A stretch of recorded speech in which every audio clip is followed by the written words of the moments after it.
challenge we have though, right, in society is that I fully agree with you, but for most people, we will never get the apology we deserve because, again, we live in an unhealed environment where people are not coming out of the woodwork and saying, I'm so sorry for what happened.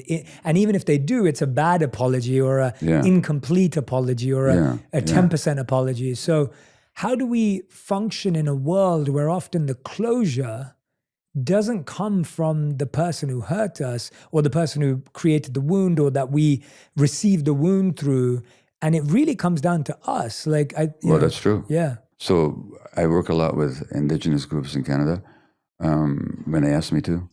And first of all, I often say, well, who the hell am I to offer you advice? Because in your traditions, there's so much healing and wisdom. So that the best advice I can give you is to follow your own traditions. But I often say to them as well, don't wait for the acknowledgement from the government or from society, because it's going to take a long time coming. But you need to acknowledge your own suffering. You need to acknowledge your own pain.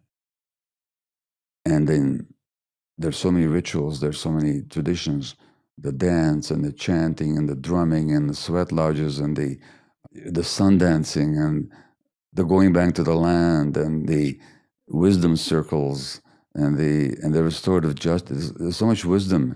So what I'm saying to people is acknowledge your own suffering, but to look to the wisdom within